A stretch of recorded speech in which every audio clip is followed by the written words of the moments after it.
I had sleepless nights for a whole week, finally deciding to forgive my husband, but with one condition. I used to think that even if every other man in the world cheated, he would never betray me. Because our love was too beautiful, we understood and cherished each other too much. He and I fell in love during our student years and went through so many hardships and ups and downs of starting our careers. We were always by each other's side, sharing and encouraging one another, inseparably close. We had become family, no longer just simply lovers. Later, as an official husband and wife with a child together, I still trusted him absolutely. But in life, it's true that you can never predict the unexpected, and perhaps the human heart is the easiest thing to change. And just like that, he had a mistress. I wouldn't have found out if he hadn't logged into his email on my computer and forgotten to log out. Normally, I never checked because I never suspected him.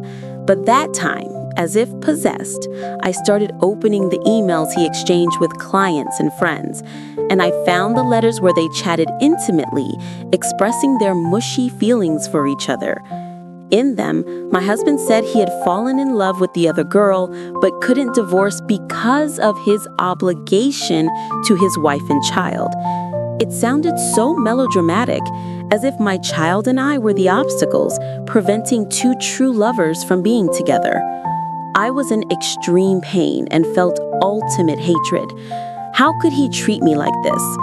A few days later, I caught the two of them red-handed at a motel. Everything was clear, nothing left to argue. Right in front of that girl, my husband knelt down and begged for my forgiveness, saying she was just a temporary infatuation.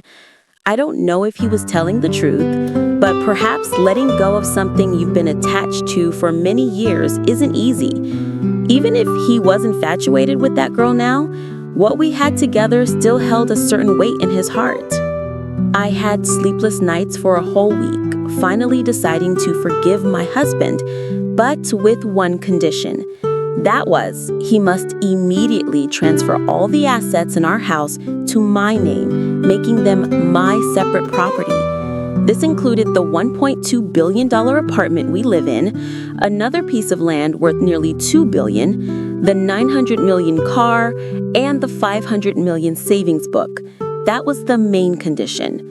The minor condition was that if we divorced, I would get custody of the child.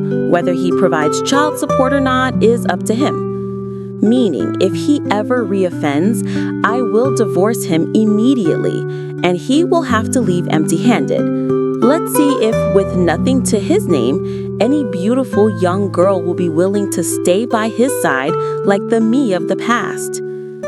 Watching my husband hesitate and then finally agree, I gave a cold smile. That block of assets is not small. Of course, anyone would be reluctant to give it all up. But if he didn't agree, I would file for divorce. And things got messy, he would lose more than he'd gain. He'd lose his family, his honor, and be scorned by everyone. Honestly, our love story and happy family were always praised by friends and acquaintances, held up as an example to follow. Now, if the news suddenly broke that he was cheating and abandoning his wife and child, he himself wouldn't be able to withstand the pressure from people's gossip.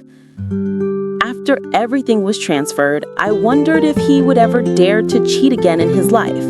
The price to pay for a few moments of pleasure on the side is not small at all. If only he had realized that from the beginning. If he hadn't had the affair, he would still have everything, his money and my love and trust still intact. Or if he had been brave and followed the call of his heart, he would still have half the assets. But men who cheat often come with cowardice. He couldn't do either. And now that he's in this situation, who can he blame? Now, even though I have forgiven him, in my heart, the wound is always quietly bleeding. On the surface, I act normal with him, but only I know that lost trust is an immense suffering. Even if I want to trust him again, the pain reminds me of what my husband did. I don't know when these obsessions will ever stop tormenting me.